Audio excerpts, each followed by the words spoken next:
Siguro medyo magugulat kayo sa ating pagbasa sapagkat karaniwan ay parang napakaamo ng ating Panginoon. Pero sa ating pagbasa, parang napakatapang niya. Dito.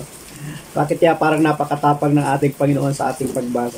Sinabi ni Jesus na naparito siya para magdala ng apoy. Ano ba yung apoy? Marami kasi ang kahulugan ng apoy, di ba? Ang apoy ay pwedeng tumutukoy sa salita ng Diyos. Ang apoy ay pwede rin tumutukoy sa pagpuksa ng Diyos, di ba? Sa lumang tipan, ang apoy ay ginamit ng Diyos para puksain ang Sodoma at Gomora. Ang apoy din naman ay sinasabing naglilinis ng ginto para mawala yung mga impurities, yung dumi sa ginto, para lumutang ang tunay na ginto. So, naglilinis siya, nag-purify siya. Pwedeng ganun din ang ibig ipakahulugan ng ating Panginoon. Nanaway, sabi niya, naglilinis. Ang apoy ay maraming pagpapakahulugan sa Biblia, pero sa ating pagbasa, maaaring ang tinutukoy dito yung apoy ng ating pananampalataya, yung ating alab, na sabi ng ating Panginoon naway na pagniningas na ito. At sinasabi rin na sa ating pagbasa, meron siyang binyag na kakaharapin. Alam mo naman natin na kapag pinag-uusapan ang binyag, ang ibig sabihin kasi niyan ay paglubog, pagtubog, pagbaon, paglilibing. So ang binyag na tinutukoy ng ating Panginoong Yesus ay yung kanyang nalalapit na kamatayan. Yun yung binyag na tinutukoy ng ating Panginoon, yung bautismo. Diba? Iba-iba yung bautismo May bautismo sa tubig, may bautismo sa apoy, di ba? Sapagkat ang apoy, ang isa pang pagpapakahulugan niya ay ang Espiritu Santo ang banal ng Espiritu. So meron pa siyang isang bautismo na dadaanan yung kanyang kamatayan.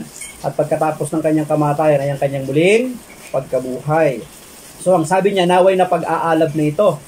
Tingnan natin, meron pang sinasabi ang ating Panginoon na hindi kapayapaan yung kanyang dala. Anong ibig sabihin na hindi kapayapaan ang kanyang dala? Samantalang sinasabing siya ang prinsipe ng kapayapaan, di ba?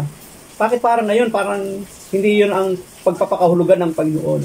Ang isang ibig pakahulugan ng ating Panginoon, hindi siya kapayapaan sa mga taong hindi tatanggap at kikilala sa Kanya. Puntahan natin, balikan natin yung sinasabi ng ating Panginoon, isang binyag. Yung binyag na tinutukoy ng ating Panginoon na Kanyang dapat daanan ay yung Kanyang kamatayan. Yung apoy na ibig namang ipakahulugan ng Panginoon na ibig niyang magningas ay yung alab ng pananampalataya, alab ng paglilingkod, alab nating lahat, diba? So, meron pa yung kapayapaan. Sabi niya, hindi kapayapaan kasi sabi sa ating pagbasa, mula ngayon ang 5 katao sa isang sambayan ay mababahagi. 3 laban sa isa, yung 2 laban sa 3. Ang ibig pong sabihin ng ating Panginoon, sa mga taong hindi siya kikilalanin, hindi siya tatanggapin, magiging kalaban sila ng mga miyembro ng kanilang pamilya na sumampalataya kay Jesus. Yung mga tumanggap at sumampalataya kay Jesus, ang dulot sa kanila ni Jesus ay kapayapaan.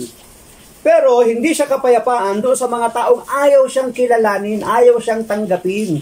Kaya nga pinagbabalakan siyang patayin Kaya pinagbabalakan siyang saktan. Pinagpaplanuhang i-wipe out siya diba? So hindi sila nakakaranas ng kapayapaan ng ating Panginoon sapagkat masama yung kanyang plano, masama yung kanilang balak, masama yung kanilang saloobin para kay Jesus. Kaya hindi kapayapaan ang dulot ni Jesus doon sa mga taong hindi siya tanggap. Thank you, God, for everything.